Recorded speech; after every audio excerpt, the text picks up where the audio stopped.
sobre estes áudios revelados, eles alteram de alguma forma a defesa de Bolsonaro?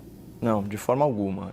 Os áudios revelados pela Polícia Federal, eles fortalecem a defesa do Bolsonaro porque eles são a prova definitiva de que o ex-presidente está sendo injustamente acusado. Vamos recapitular aqui os crimes imputados falsamente a Jair Bolsonaro. Liderança de organização criminosa armada, tentativa de abolição violenta do Estado Democrático de Direito, golpe de Estado e dano contra o patrimônio da União e deterioração do patrimônio tombado.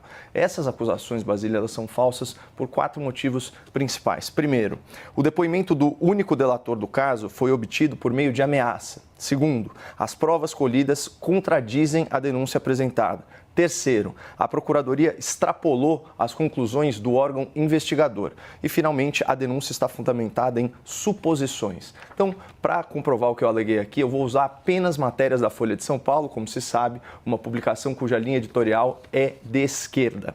Primeira manchete, Cid mudou versão sobre trama em audiência na qual Moraes ameaçou prendê-lo. Então, na ocasião, para contextualizar, a Veja vazou áudios privados do delator Mauro Cid, nos quais ele confidenciava para uma pessoa próxima que ele estava sendo pressionado para alterar o seu depoimento, incriminar Bolsonaro e participar aí da falsa narrativa do golpe. Depois do vazamento, o Alexandre de Moraes mandou prender o Mauro Cid preventivamente e alertou o investigado sobre os riscos para seu pai, sua esposa e sua filha.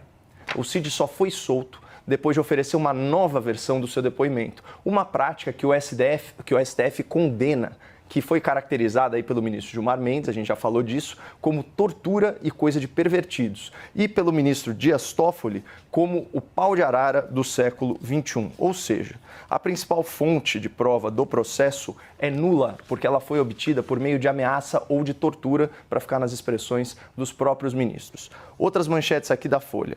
PGR, Procuradoria, omitiu falas de Mauro Cid que contrastam, que contradizem denúncia contra Bolsonaro. Outra, PGR turbina a acusação contra Bolsonaro com conclusões que nem mesmo a Polícia Federal bancou. O que isso significa, pessoal? Que o procurador, escolhido a dedo por Lula, ignorou todas as provas que desmentem a teoria do golpe.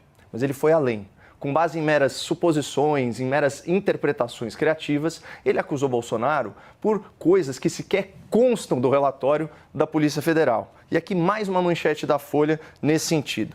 Bolsonaro aceitou matar Lula, diz Procuradoria, sem comprovar.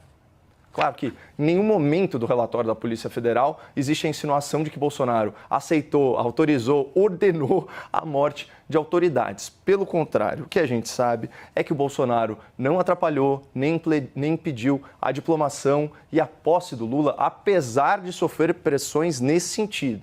E isso fica constatado pelas mensagens e pelos áudios, tanto do senhor Mauro Cid quanto dos demais militares. Nesses áudios fica clara a convicção desse grupo que o processo eleitoral foi fraudado, seja aí por falhas no sistema eletrônico, ou seja pela interferência indevida do Poder Judiciário, por meio de censura, com decisões tendenciosas, a própria anulação das condenações do Lula.